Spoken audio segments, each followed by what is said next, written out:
tenham o mesmo modo de pensar. E peço também a você, fiel companheiro de julgo, que auxilie essas mulheres, pois juntas se esforçaram comigo no Evangelho, juntamente com Clemente e com os demais cooperadores meus, cujos os nomes se encontram no livro da vida. Alegrem-se sempre no Senhor. Outra vez digo, alegrem-se.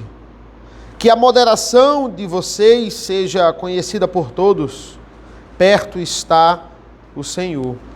Não fiquem preocupados com coisa alguma, mas em tudo sejam conhecidos diante de Deus os pedidos de vocês, pela oração e pela súplica com ações de graças. E a paz de Deus, que excede todo entendimento, guardará o coração e a mente de vocês em Cristo Jesus. Finalmente, irmãos, tudo que é verdadeiro, tudo que é respeitável, tudo que é justo, tudo que é puro, tudo que é amável, tudo que é de boa fama, se alguma virtude há e se algum louvor existe, seja isso que ocupe o pensamento de vocês. O que também aprenderam, receberam e ouviram de mim, e o que viram em mim, isso ponham em prática, e o Deus da paz estará com vocês. Fiquei muito alegre no Senhor, porque agora, uma vez mais, renasceu o cuidado de vocês, que vocês têm por mim. Na verdade, vocês já tinham esse cuidado antes, só que lhes faltava oportunidade. Digo isso não porque esteja necessitado, porque aprendi a viver contente em toda e qualquer situação. Sei o que é passar necessidade e sei também o que é ter em abundância. Aprendi o segredo de toda e qualquer circunstância, tanto de estar alimentado como de ter fome, tanto de ter em abundância como de passar necessidade. Tudo posso naquele que me fortalece. Até aqui a leitura da palavra do Senhor.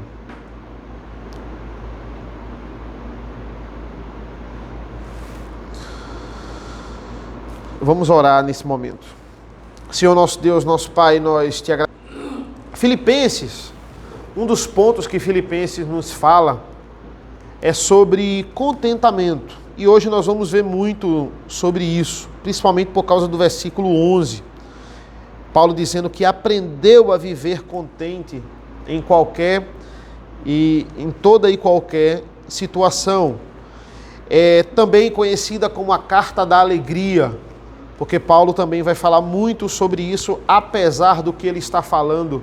E isso é muito contrastado com o que ele está falando e a situação que ele está vivendo. E aí a gente entende qual é a alegria que ele está falando aqui.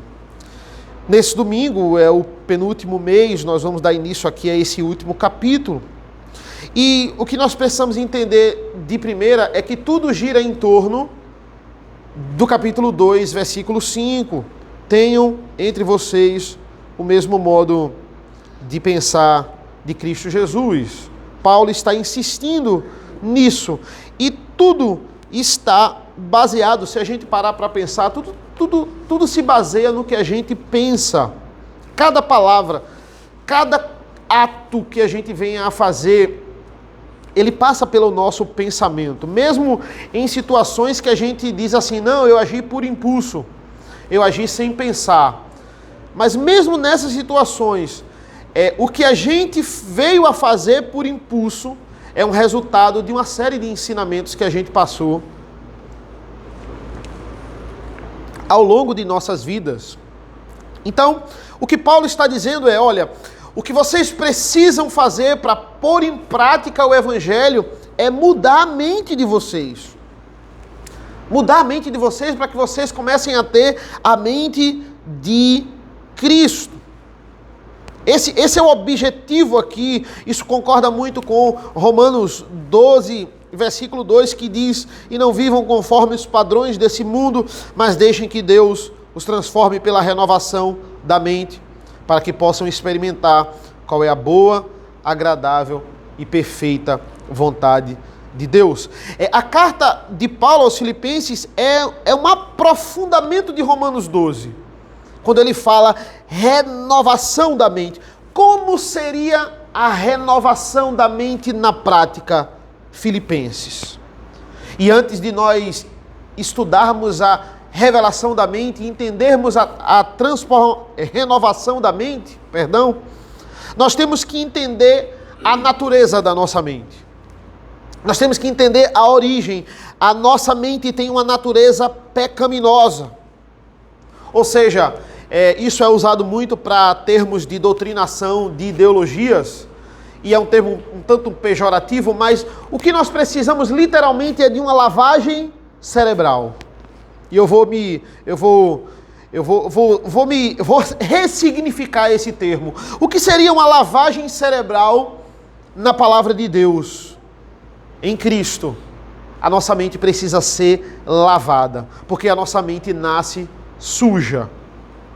Crianças, não é só o nosso coração que nasce sujo e precisa ser lavado.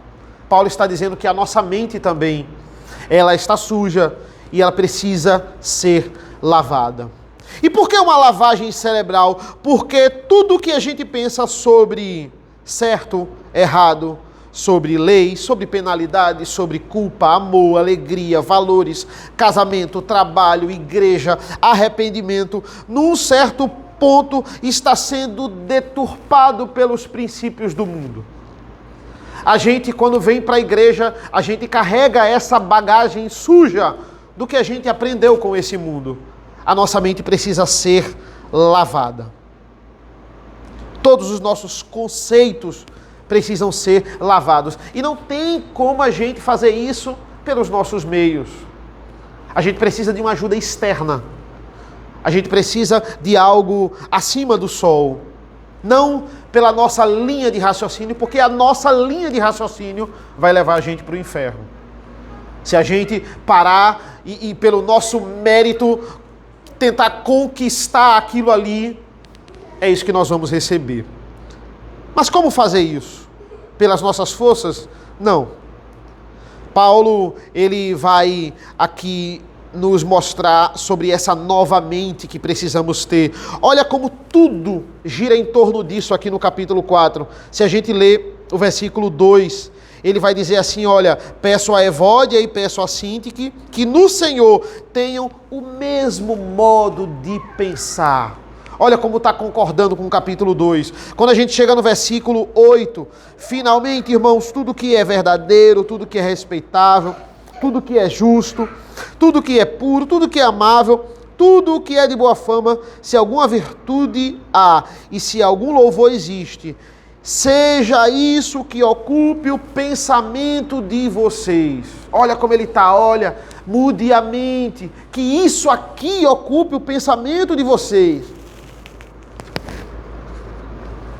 E lembremos, meus irmãos, que a igreja de Filipos, ela foi plantada juntamente com Paulo, juntamente com uma mulher chamada Lídia. Lídia não era nem de Filipos, Lídia era de Tiatira, mas ela estava morando em Filipos. E até então nós tínhamos lá o registro de Atos que Paulo ele entra em contato com essa mulher e ele planta essa igreja com essa mulher aqui. Mas agora nós temos mais nomes aqui. A carta de Paulo aos Filipenses vai nos dar mais nomes de pessoas que ajudaram Paulo a fundar a igreja. Ele vai dizer aqui, versículos de 1 a 3, portanto, meus amados irmãos, de quem tenho muita saudade, vocês que são a minha alegria e coroa, olha o carinho do apóstolo aqui para alguns irmãos. Sim, meus amados, permaneçam deste modo firmes no Senhor. E agora ele cita nomes, olha, peço a Evódia e peço a Sintique, eram duas mulheres aqui, que no Senhor tenham o mesmo modo de pensar. E peço também a você, fiel companheiro de julgo, que auxilie essas mulheres, pois juntas se esforçaram comigo no Evangelho, juntamente com Clemente, e com os demais cooperadores meus, cujos nomes se encontram no livro da vida. Ele cita esse irmão chamado Clemente aqui, mas o destaque maior está para essas duas irmãs, Evódia e Sintique. E o versículo 3 vai nos dar informações sobre essas mulheres. Vai dizer assim, que elas vocês se esforçaram comigo no Evangelho. E pela informação que temos, essas irmãs brigaram. Elas entraram aqui num conflito, numa discussão, porque ele está pedindo para que elas tenham o mesmo modo de pensar. Ou seja, se ele está pedindo isso, as mentes delas estavam diferentes, elas estavam discordando em alguma coisa que a gente não sabe o que é, mas ele está dizendo, olha, essas irmãs cofundadoras da igreja estão brigando. E ele fala também de alguém que a gente não sabe quem é, e ele não cita o nome dessa pessoa. Versículo 3, eu peço que também você, ele chama de companheiro de jugo. Talvez, e os comentaristas falam que essa pessoa era tão conhecida que pelo simples fato dele falar companheiro de jugo, todo mundo sabia quem é. Aqui o responsável pela igreja de Filipos. A gente sabe que não era Timóteo nem Epafrodito, porque estavam com eles, mas era uma pessoa aqui da confiança de Paulo. Talvez receoso aqui de exortar as cofundadoras da igreja, Evódia e Sintique. E aí Paulo está dizendo, olha, eu conto com você, companheiro de jugo, para resolver essa situação. E ele cita aqui, juntamente com Clemente. Olha, a briga dessas mulheres estava atrapalhando a comunhão da igreja. Uma briga interna que estava dividindo os irmãos. E entenda que aqui, nesse estágio que estava, a divisão não tinha acontecido de fato, mas ela estava começando, elas estavam discutindo. Paulo não fala de um racha aqui na igreja por causa disso, mas isso aqui estava começando. Então o que é que ele vai fazer? Ele vai cortar o mal pela raiz. Olha, tem que resolver isso, tem que resolver essa confusão. Talvez, irmãos, a gente agora chegou no maior objetivo da carta. O maior objetivo da carta é resolver o problema dessas duas irmãs. E por que afirmar isso? Primeiro porque os comentaristas dizem que é muito raro Paulo citar nomes no problema. Olha quantos problemas tem em Corinto. Ele vai falar da situação específica, mas ele não vai citar o nome diretamente.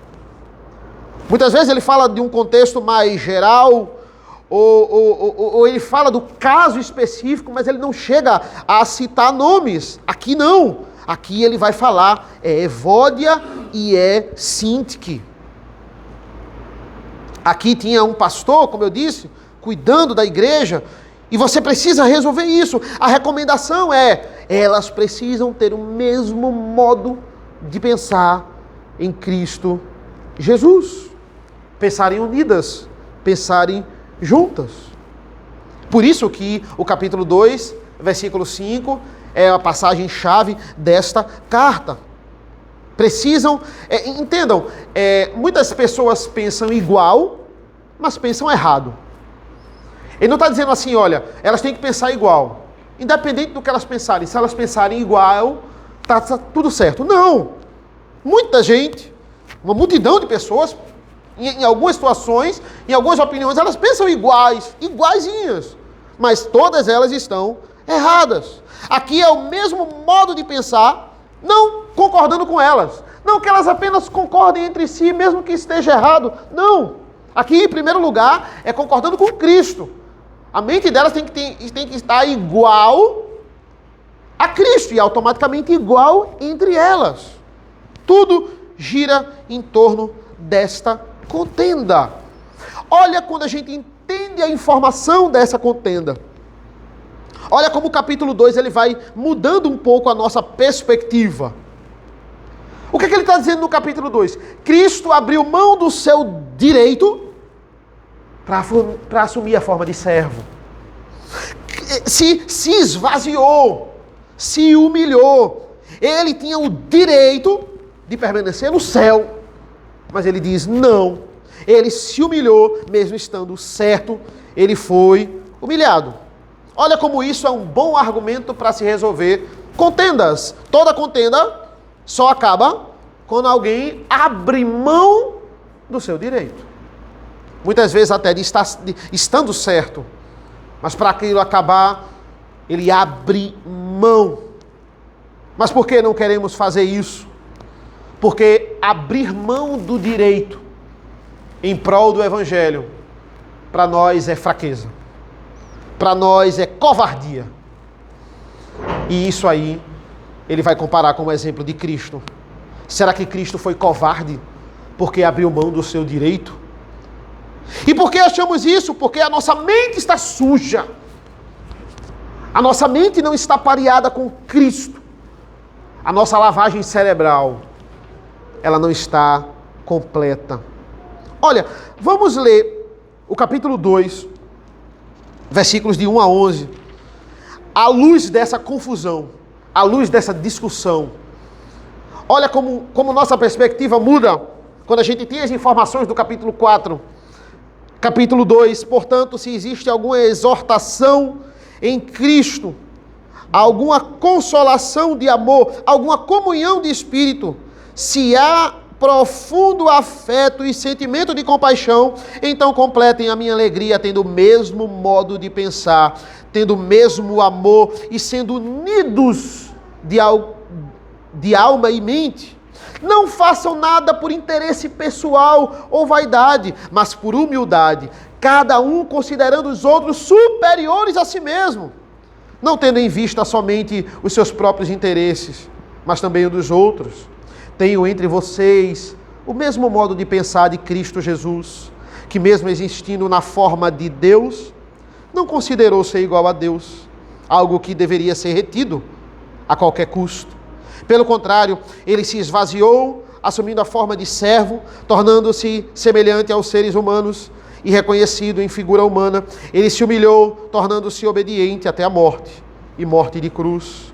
Por isso também Deus o exaltou sobremaneira e lhe deu o nome que está acima de todo nome, para que ao nome de Jesus se dobre todo joelho nos céus, na terra e debaixo da terra, e toda língua confesse que Jesus Cristo é o Senhor, para a glória de Deus Pai. Olha como a nossa perspectiva muda à luz dessa discussão entre Evódia e Sintique. Irmãos, só quem entende a mente de Cristo, só quem é capaz de ter esse completo entendimento como Paulo, pode escrever o versículo 11 aqui, que também é um dos versículos chaves dessa carta. Ele vai dizer: digo isto não porque esteja necessitado, porque aprendi a viver contente em qualquer situação. O capítulo 2 é um capítulo bastante teórico. Quando a gente chega nos capítulos 3 e 4, eles são mais práticos. E é interessante porque a teoria, ela precisa influenciar a prática. E a prática precisa ser feita. Muitos irmãos entendem a teoria. Essa é a questão. Ele está dizendo, eu sei que muitos entendem o Evangelho. Muitos compreendem o Evangelho. Mas muitos ainda têm resistência de colocar em prática. Eles compreendem o exemplo de Cristo. Eles sabem que precisam imitá-lo. O problema não é a teoria. O problema não é o que você está entendendo aqui no culto. Você entende o que eu estou falando. Você entende o que está sendo explicado na escola dominical. Você entende o que está sendo explicado no grupo familiar. O problema está na prática desses assuntos. O problema está nessa porta para fora. Parece que essa porta ela tem um poder de bloquear a nossa mente. E aí a gente não está praticando. Porque lá fora as pessoas continuam com as mesmas práticas erradas, mesmo aprendendo tudo certo aqui dentro. É uma das coisas mais difíceis de quem ensina. Ensinar, e as pessoas nunca mudarem. É uma das coisas mais frustrantes de quem ensina. Ensinar e muitas vezes ver você não cumprindo o que você está ensinando. Isso pode acontecer também. O problema, muitas vezes, não está na teoria, está na prática. É por isso que o apóstolo está dizendo, olha o que ele diz no versículo 9, o que também aprenderam, receberam e ouviram de mim, e o que viram em mim, isso ponham em prática. E o Deus da paz estará com vocês. O Deus da paz só estará com vocês se vocês aprenderem e vocês colocarem em prática. Do contrário, o Deus da paz não estará com vocês. Dos versículos 4 a 6, ele vai nos mostrar três atitudes do que é ter a mente de Cristo na prática. E é bem didático aqui. Versículo 4 é uma atitude, versículo 5 é outra, e o versículo 6 é outra, e o versículo 7 é a consequência de colocar essas três atitudes em prática. O que vai acontecer se nós fizermos isso. Olha a primeira atitude, versículo 4. Diz assim, alegrem-se sempre no Senhor, outra vez digo, alegrem-se. De primeira, nós podemos ter problema com esse versículo, porque ele está mandando nós nos alegrarmos. Né? Aqui não é olha, se vocês quiserem, se alegrem. Ou, eu recomendo vocês se alegrarem. Se eu fosse vocês, eu me alegraria toda vez, em toda situação. Não, aqui é uma ordem. Alegrem-se.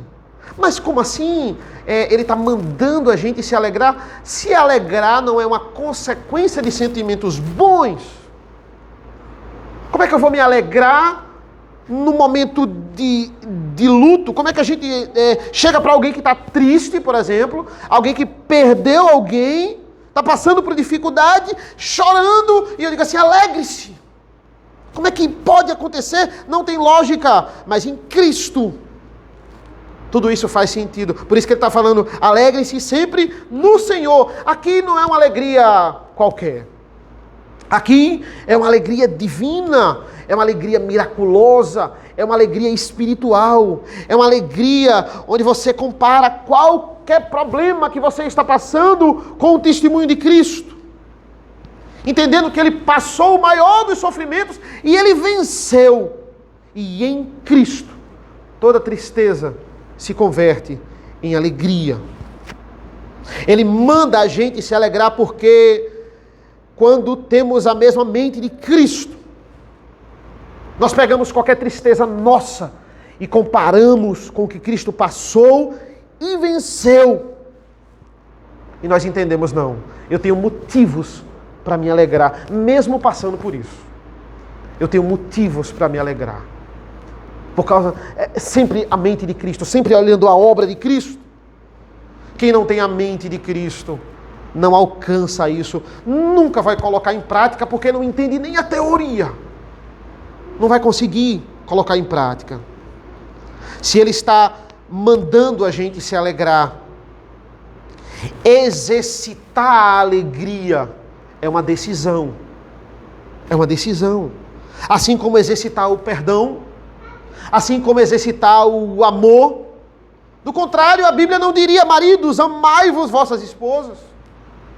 Do contrário, a Bíblia não diria, perdoem uns aos outros. No imperativo, alegrem-se sempre no Senhor. É uma ordem. Esse é o mesmo sentido lá de Abacuque. Abacuque, no capítulo 3, versículos 17 e 18, vai dizer, ainda que a figueira não floresça, não haja fruto na videira, ainda que a colheita da oliveira decepcione, e os campos não produzam mantimento, ainda que as ovelhas desapareçam do aprisco, e nos currais não haja mais gado, mesmo assim eu me alegro no Senhor e exulto no Deus da minha salvação. Colocar a mente de Cristo em prática é se alegrar, apesar de qualquer situação. Essa é a primeira recomendação dele. A segunda está no versículo 5. Que a moderação de vocês seja conhecida por todos. Perto está o Senhor. Outra ordem clara, sejam moderados. Moderação aqui é equilíbrio. Se contenha, tenha calma, domínio próprio. E por que Paulo está falando sobre moderação aqui? Porque provavelmente estava faltando isso nessa desavença aqui entre Evódia e Síntique. Estava faltando calma. Elas estavam discutindo. Elas estavam deixando a carne transparecer na discussão. O termo aqui se remete a literalmente calma. Que vocês não sejam nervosos. Esse é o real sentido aqui. Do contrário, é o contrário aqui de alguém que leva as emoções pela ira. E entenda, moderação não é covardia. Não é você fugir das situações, você fugir da briga. O que é a moderação? E ele está dizendo que a moderação, não a covardia de vocês, seja conhecida por todos. Veja, peguemos o exemplo de Cristo. Cristo era moderado. Porque aqui na terra, ele não foi nem covarde, e ele não foi nem explosivo. Ele podia, num piscar de olhos, fazer desaparecer quem estava contra ele. Fazer desaparecer os seus oponentes. Ele jamais o fez. Não que ele não podia, não que ele não tinha o direito, mas ele jamais o fez. Ele fez não por covardia, mas por moderação. Jesus jamais saiu em causa própria. Quando Jesus pega o chicote lá no templo, para expulsar as chicotadas, os cambistas e vendedores do templo, muitos acreditam ali que Jesus perdeu a paciência. Ah não, Jesus chegou a um ponto que ele perdeu a paciência, mas ele não fez isso por conta própria. Ele fez isso porque o nome de Deus estava sendo blasfemado naquele lugar. Uma pessoa moderada não é um covarde, nem alguém que não tenha atitudes. É uma pessoa que sabe agir na hora certa, da maneira certa. Sejam moderados. Perto está o Senhor. Por que essa informação no final do versículo 5? Perto está o Senhor. Porque o juiz de todas as causas, ele está do nosso lado. Perto está o Senhor. Tem algumas interpretações que pegam esse termo para falar sobre, uma maneira escatológica. Faça isso, seja moderado, porque Jesus está voltando. Porque a hora que ele vai voltar está perto, remetendo à sua segunda vinda. Mas não seria muito esse o sentido no contexto. O maior sentido é, olha, seja moderado porque ele está do seu lado. Ele está vendo. Nós não precisamos de testemunhas porque o juiz está do nosso lado. É isso que ele está dizendo. Você tem que ter temor ao entender essa verdade. O mesmo que disse, olha, a mim pertence a vingança, eu retribuirei. É o mesmo que Paulo está dizendo. Ele está do seu lado. Então seja moderado. Porque não cabe a você fazer justiça com as próprias mãos. A gente tende a querer fazer justiça com as próprias mãos. Ou pior, justiça com as próprias palavras. A gente não faz muito justiça com as próprias mãos, mas faz justiça com as próprias palavras. Eu vou dizer umas coisas aqui que fulano merece ouvir. Eu vou fazer justiça com a minha própria língua. O que é colocar a mente de Cristo na prática? É se alegrar sempre no Senhor, sempre. É ser moderado. E também o versículo 6. Não fiquem preocupados. Em outras versões é mais famoso, não andeis ansiosos com coisa alguma. Mas em tudo sejam conhecidos diante de Deus os pedidos de vocês, pela oração e pela súplica, com ações de graças. Não andeis ansiosos. Olha, o Senhor está perto, versículo 5. Não fique ansioso. Vai falar com Ele. É isso que Ele está dizendo no versículo 6. Deus está perto. Pare de ficar preocupado. Ore ao Senhor. Fale com Ele. Ele está nos dando um remédio para a ansiedade. E ansiedade, eu falo aqui, pecado. Existe a ansiedade doença, que é causada por uma série de coisas, síndrome do pânico. Mas existe aquela ansiedade, e aí a Nova Almeida traduz como preocupação, que a gente adquire pela nossa falta de fé, pela nossa falta de confiança. E aí a gente tende a pecar por causa disso. Olha, pare de fazer isso. E Ele nos dá o remédio para esta ansiedade. Ele nos dá o remédio para esta preocupação pecaminosa. O remédio é que os pedidos de vocês sejam conhecidos. Como é que os pedidos de vocês vão ser conhecidos? Através da oração, das súplicas e das ações de graça. São 3 modalidades aqui e todas remetem à oração. Oração aqui que ele fala é algo mais formal, é uma coisa que a gente faz mais no culto ou a gente faz numa devocional. Deus escuta essa oração. Essa oração não é uma reza, é uma oração e Deus escuta ela. Súplica remete à parte mais dramática da oração. É aquela parte onde nós vamos interceder, nós vamos clamar ao Senhor, ou nós vamos mostrar a nossa humilhação diante de Deus. Súplica deve existir na nossa oração. E a ação de graças é a gratidão. É quando você agradece ao Senhor. Todas essas são 3 práticas da mente de Cristo. Você quer ter a mente de Cristo? Exercite a sua alegria. Exercite a sua moderação. Exercite a sua oração. Se nós praticarmos essas coisas, o resultado é o versículo 7. Se você praticar isso, versículo 7, e a paz de Deus, que excede todo o entendimento, guardará o coração e a mente de vocês em Cristo Jesus. Você vai ter paz.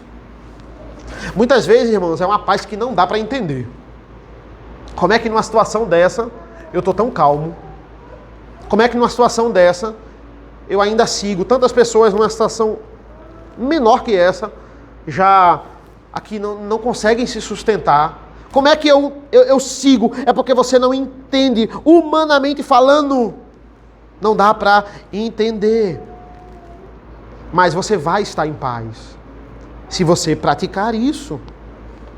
Por quê? Porque essa paz vai ficar. Olha, e a paz de Deus que excede todo o entendimento, ela serve de guarda, ela é um guarda para o seu coração e para a sua mente em Cristo Jesus.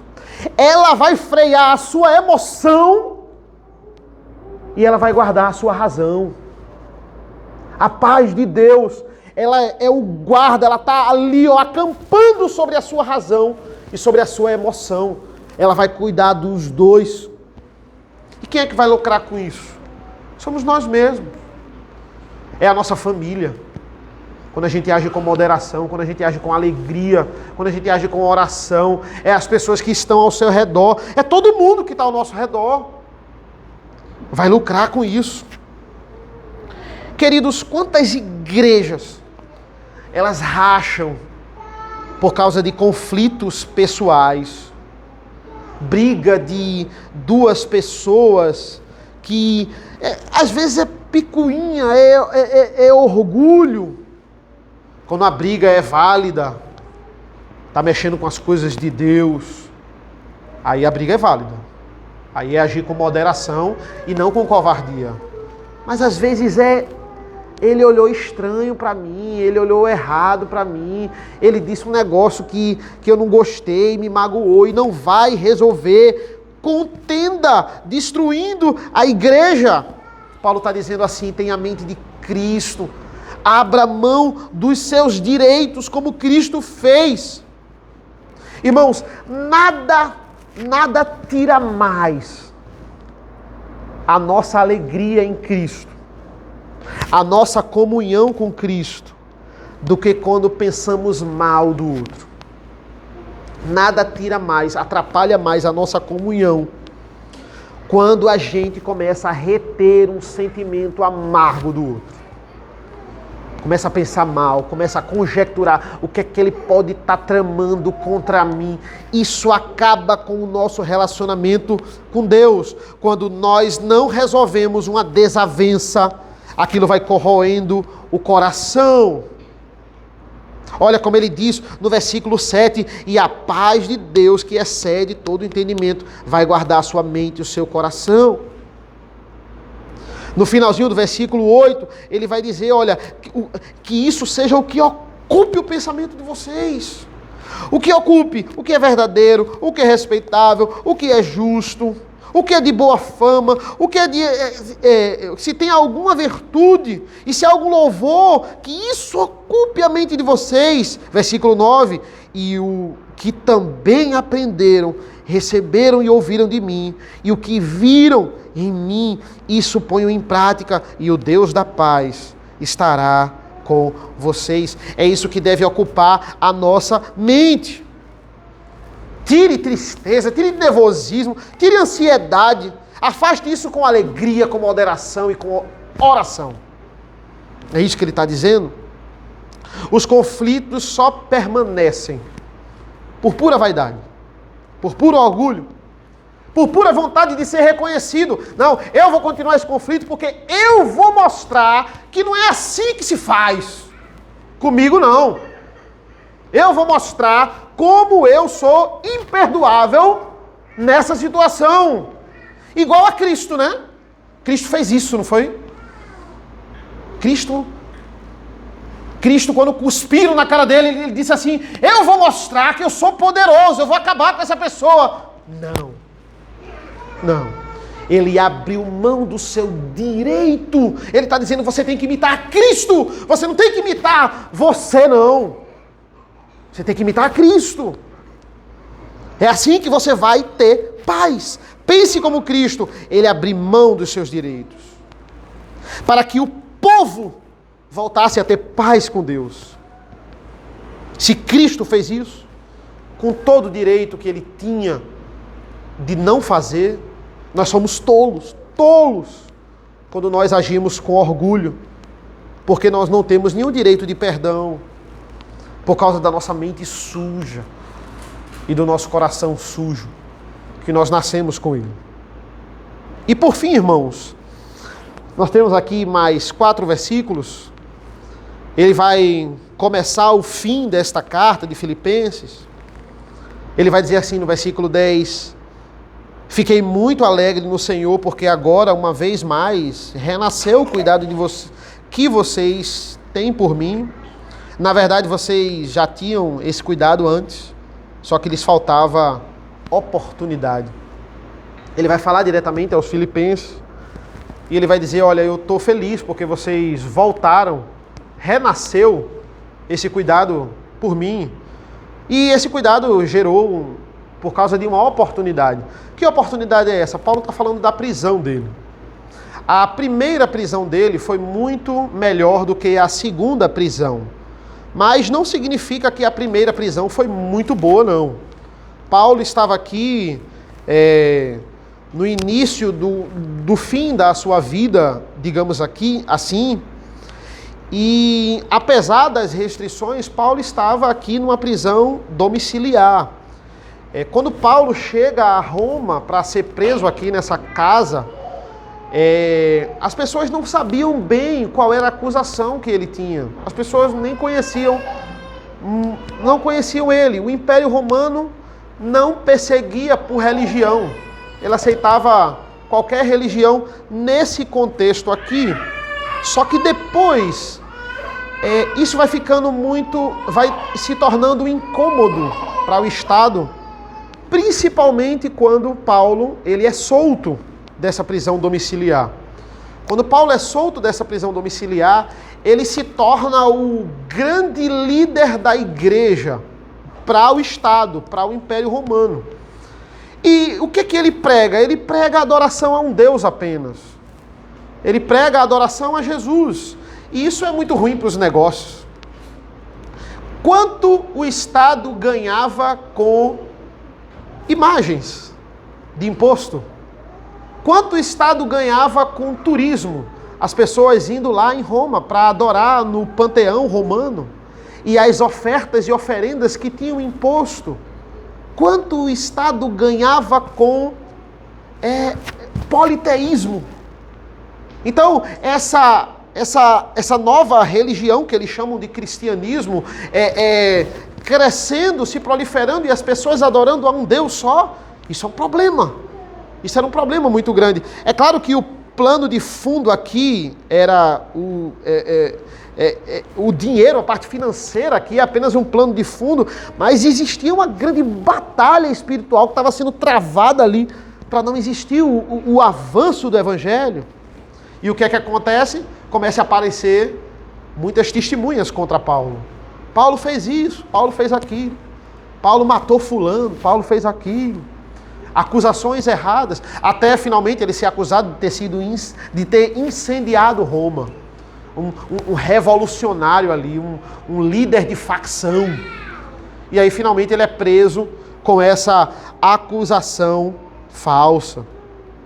Paulo se torna a referência do maior divulgador da obra de Cristo. E o que é o versículo 10 e o que é a carta aos Filipenses?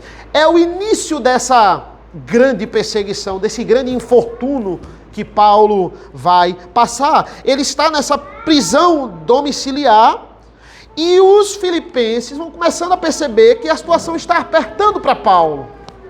Olha, ele foi preso agora, está em prisão domiciliar, e agora nós temos a informação no versículo 10 que os irmãos começam a ajudá-lo, novamente voltaram a ajudá-lo, né? Entenda, olha, Paulo não vai exortar aqueles irmãos. Poxa, vocês nunca mais me ajudaram, só agora que eu estou preso, aí vocês... Não, Paulo, ele vai agradecer. A gente vê um pouco da humildade do apóstolo aqui. Ele está alegre, ele está contente. Esse é o grande contraste com os versículos anteriores. Enquanto as contendas estavam se alastrando em Filipos, Paulo estava mostrando na prática o contentamento. Não é à toa que ele vai afirmar, irmãos, sede meus imitadores. Sede meus imitadores no capítulo 3. Olha, ele vai dizer sobre renascer o cuidado com aqueles irmãos, comigo, né? O cuidado daqueles irmãos comigo renasceu. Se renasceu, morreu, né? Morreu e nasceu de novo. Por fim, ele vai dizer, olha, vocês estão entendendo, né? Através dessa prisão, do que eu estou passando, que eu estou precisando dessas coisas. E essa é a oportunidade que ele fala. E aí vocês entendem a necessidade de voltar a ofertar. E olha o versículo 11. Digo isto não porque esteja necessitado, porque aprendi a viver contente em toda e em qualquer situação. Irmãos, esse é um dos melhores versos que falam sobre contentamento. E é interessante porque Paulo diz não está necessitado. Como assim? Paulo não estava necessitado. Se ele estava preso, se ele estava numa prisão domiciliar, como assim ele não estava necessitado? Ele não tinha um bom sustento. A comida na prisão, mesmo domiciliar em Roma, não era boa, porque Roma não investia em seus presos. Não investia. Se tivesse preso, ele ia preparar uma comida boa, Não, ele estava aqui passando por necessidade. Qualquer ajuda aqui era bem-vinda. Por que Paulo está dizendo, não, que eu tenha necessidade? Como assim? Será que isso é uma educação, quando a gente fala, né? A gente está precisando muito, e quando a gente recebe, a gente não precisava. Será que é essa falsidade que Paulo está querendo passar aqui, não é? A gente muitas vezes não é sincero em dizer, irmão, muito obrigado, eu estava precisando muito. Não, mas por orgulho a gente diz, não, eu nem precisava, mas obrigado, eu vou aceitar. Será que Paulo está fazendo isso de forma nenhuma? E é o que explica as próximas frases. Ele está dizendo assim, olha, digo isso não porque esteja necessitado, porque, ele vai explicar, eu aprendi a viver contente em toda e qualquer situação. O que Paulo está dizendo? Irmãos, eu não sou refém das circunstâncias. Ele está dizendo, olha, mesmo no aperto, ele não estava necessitado, não por orgulho, mas porque ele aprendeu que, mandando ou não mandando sustento, o Senhor seria com ele. Nesse caso, ele aprendeu a não sentir necessidade por aquilo que ele não tinha, por causa de Cristo. Eu agora não tenho mais a necessidade daquilo que eu não tenho, porque se eu não tenho, é porque é plano de Deus eu não ter. Entenda, Paulo está feliz com a oferta. Ele agradece a oferta no versículo 10, a oferta que aqueles irmãos mandaram. Ele não está aqui esnobando a oferta, mas ao mesmo tempo ele está dizendo que ele é contente ganhando ou não ganhando a oferta. Ele está dizendo assim, eu aprendi a viver contente. Aprendizado é um processo, irmãos. Aprendizado é um processo. Demora muito. Aprendizado leva tempo. E essa é uma das grandes qualidades do educador. Você quer ser um bom educador? Seja pai, seja professor, seja um patrão que quer passar coisas boas para os seus profissionais. O segredo é paciência. Talvez as pessoas não aprendam tão rápido quanto você aprendeu. É você entender e você ter paciência. Se continuar aqui, a prática, ela vai chegar um momento que ela vai aprender. É a paciência. O que é que impulsiona o aprendizado? É a repetição. Nós só aprendemos algo de fato quando aquilo está sendo muito repetido. A repetição leva a gente a entender. E Paulo está dizendo, olha, eu aprendi a viver contente. Ou seja, eu passei por muitas situações que me fizeram aprender isso. É interessante porque esse eu aprendi a viver contente é uma expressão no grego chamado de autarqueis, que significa literalmente plena suficiência. É aqui, ó, eu aprendi a viver plenamente suficiente em Cristo Jesus. Ou seja, se caiu o meu salário, ou se não caiu o meu salário, se não cair a minha vida, acabou. Paulo não era assim. Muitas vezes a gente é refém das circunstâncias. Somos assim. Só estamos contentes, felizes, firmes, se aquilo que a gente queria que acontecesse, acontecer. Não, isso tem que acontecer. Se não acontecer, eu não sei mais o que eu vou fazer. Aí não vai ter mais como ser fiel. Aí não vai ter mais como fazer isso aqui. É assim, a gente é refém. Não, isso tem que dar. Já deu certo, né? Por quê? Porque se não der, acabou. Não tem mais como eu manter essa pose de educado e de fino e de inteligente. De moderado, de alegre. Tem que depender das circunstâncias. Não! Não é assim. Podemos ter um momento de luto, um momento de sofrimento. O que ele está querendo dizer com isso?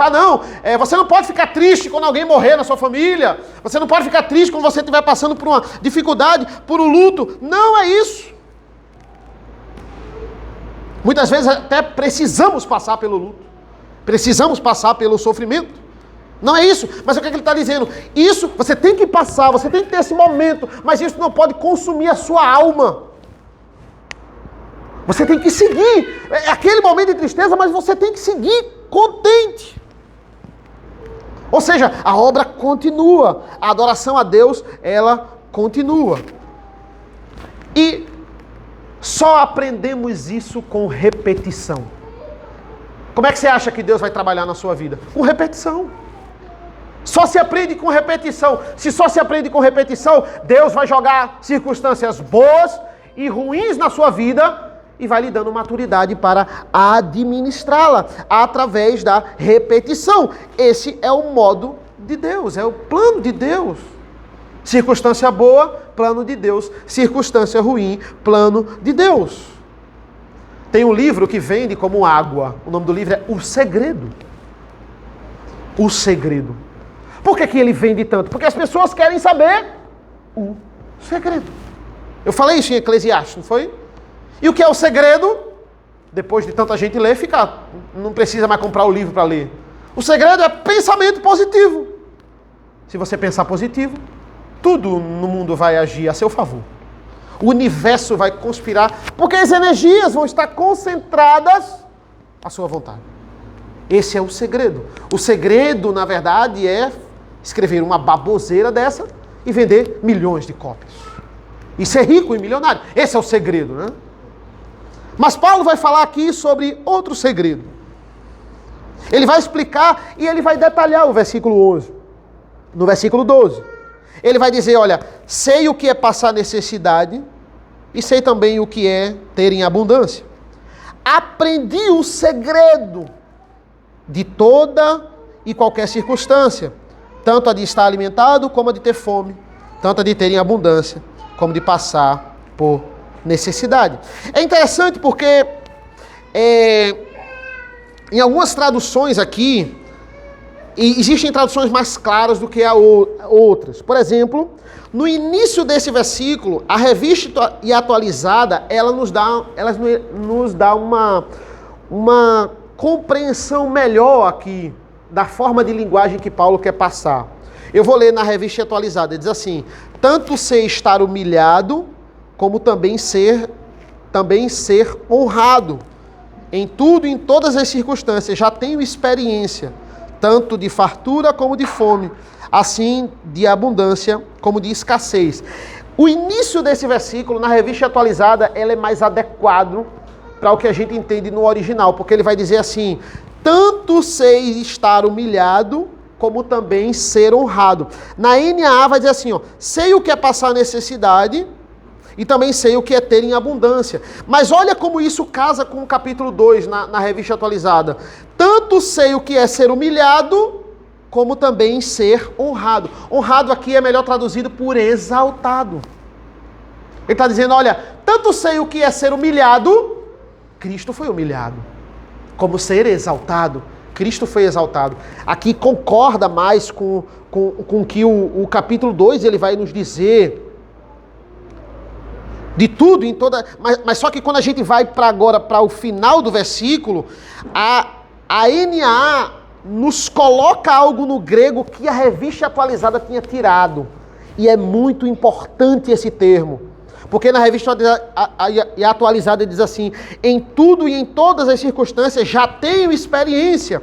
Mas na NAA vai dizer assim, aprendi o segredo de toda e qualquer circunstância. E esse termo, aprendi o segredo, ele não poderia ser tirado. A NAA vai colocar novamente isso aqui no termo, no versículo. Porque entenda, olha, Paulo ele era autodidata, ele sabia tudo da cultura judaica, tudo da cultura grega, tudo da cultura romana, tudo. Ele sabia dos três. E esse termo, aprendi o segredo, o Gordon Fee vai dizer que era um termo usado para iniciação de rituais pagãos. Pode ver, toda seita tem um segredo. Os maçons têm um segredo. Os mormons têm um segredo. Rosa Cruz tem um segredo. E quando você entra, você aprende o segredo.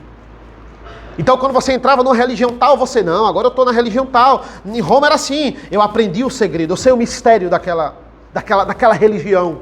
E Paulo vai pegar esse mesmo termo e vai usar aqui. Eu aprendi o segredo do Evangelho. Esse termo aqui, esse segredo é traduzido como mistério. Eu aprendi o mistério. E o mistério do Evangelho nós sabemos que é a obra de Cristo. Eu aprendi o mistério. Olha, o mistério é esse, olha. Antes dele ser humilhado, Cristo foi cuspido, Cristo foi chicoteado. As pessoas duvidavam na cara dele. Não era por trás, não. Questionava ele na frente dele. Crucificaram ele. Mas antes dele ser humilhado por muita gente, ele se humilhou. Antes de todo mundo humilhar ele se humilhou. Ele se tornou carne. Ele se colocou na posição de um servo sofredor voluntariamente. Tenham a mesma mente de Cristo. Olha, o capítulo 2 ele vai ecoar aqui em toda a carta. Logo após, ele não se exaltou. A gente canta e a palavra diz, ele exaltado, Deus o exaltou. Humildade completa. Ele se humilhou, mas ele não se exaltou. Ele foi exaltado. Paulo está dizendo, eu aprendi o mistério. Eu aprendi o segredo. Entenda, olha, uma passagem aqui, a Revista Atualizada está melhor aqui, mais elucidativa. A outra NAA nos mostra um termo aqui que não poderia ser tirado. A gente não tem uma tradução aqui perfeita, mas por isso que é importante a gente comparar as versões, é muito bom isso. Para a gente entender mais, fica mais claro quando a gente faz isso. E ele termina no versículo 13. Tudo posso naquele que me fortalece. Eu tudo posso. Eu tenho força. Porque Cristo me fortalece. Eu tenho força naquele que me fortalece. Essa força não vem de mim. Eu tenho força no meu fortalecedor. Por isso que eu tenho força. Por isso que eu aguento. Por isso que eu não tenho necessidade do que eu não tenho. Por isso que eu pratico o contentamento. Essa força eu vivo contente. Nessa força eu vivo contente. Eu estou sempre suprido. Ele não estava precisando, ele estava precisando.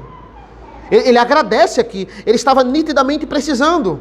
Mas em tudo ele aprendeu a viver contente. Paulo está dizendo, eu sei o que é não ter nada. Eu sei o que é ter tudo. Eu sei o que é ser pobre, eu sei o que é ser rico. Mas esse não é o termômetro da felicidade de Paulo. Eu aprendi o mistério. Paulo sabia o segredo da felicidade e experimentar a humilhação e a exaltação de Cristo no dia a dia. Assim, irmãos, quando a gente aprender esse mistério, e a gente aprende a cada domingo e a cada dia na nossa vida, e colocando em prática a gente vai aprender mais. A nossa espiritualidade não vai ser abalada se a bolsa cair ou se a bolsa subir. A nossa espiritualidade não vai ser abalada se a gente ficar doente ou se a gente ficar saudável. Ou se no nosso emprego estiver bom ou estiver ruim. Externamente, nós vamos nos afetar. É claro, a gente está doente, a gente vai ficar saltando de alegria. Claro que não, a gente vai ser afetado. Nós não somos pedras. A gente não é insensível e a gente não precisa ser. Ele não está dizendo assim, não tenha nenhuma reação quando você estiver triste. Mostre que você é superior. Ele não está falando disso. A gente não é pedra. Mas o princípio fundamental da sua alegria não vai ser afetado se você entender o mistério. Se você aprender o segredo. Se você aprender o verdadeiro segredo. Não o segredo daquele livro lá. O verdadeiro segredo da palavra de Deus. Amém? Vamos orar ao Senhor.